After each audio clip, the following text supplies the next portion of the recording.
नमस्ते दर्शकों, आज हम देवी पार्वती और शिव जी से जुड़ी कथा को समझेंगे। देवी सती ने देह त्याग दी थी और सती के वियोग में शिव जी ध्यान में बैठे हुए थे।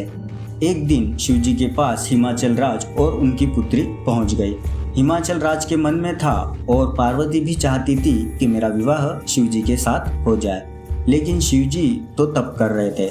सती के बाद वे दोबारा किसी से विवाह नहीं करना चाहते थे। पर्वतराज हिमाचल ने शिव जी से कहा, आप यहाँ तप कर रहे हैं, यहाँ आपका ध्यान रखने वाला कोई नहीं है। मैं चाहता हूँ कि मेरी पुत्री पार्वती यहाँ रहकर आपकी सेवा करे।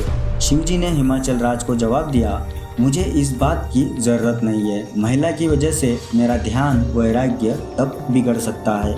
अगर एकांत में महिला रहेगी तो तप मेरा भंग हो सकता है, इसीलिए आप मुझे क्षमा करें और अपनी पुत्री को यहाँ से ले जाइए।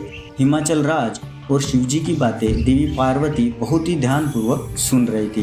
पार्वती जी ने शिव जी से पूछा कि आप कह रहे हैं कि आप तप कर रहे हैं, तो जब आप तप कर ही रहे हैं तो आपको यह आभास कैसे होगा कि ये शरीर महिला का है या ये शरीर पुरुष का है। देवी पार्वती की ये बात सुनकर शिव जी भी हैरान हो गए, क्योंकि देवी ने बात बहुत बुद्धिमानी की कही थी।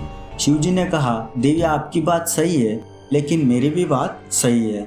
इसके बाद शिव जी ने हिमाचल राज से कहा, आप चाहे तो समय समय पर कुछ देर के लिए देवी पार्वती यहाँ आ सकती है और यहाँ की व्यवस्था सुधार कर वापस लौट जाए। इस कथा में शिव जी और पार्वती जी ने संदेश दिया है कि हमें अकेले में अपनी भावनाओं पर नियंत्रण रखना चाहिए। अकेलेपन में ही व्यक्ति की भावनाएं गलत दिशा में भटकती है, बुरे विचार जागते हैं।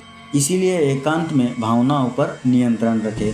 जो लोग पूजा पाठ, तप और ध्यान करते हैं, उन्हें पूरी तरह एकाग्रता के साथ डूब कर ये काम करना चाहिए, तभी मन गलत दिशा में नहीं भटकेगा।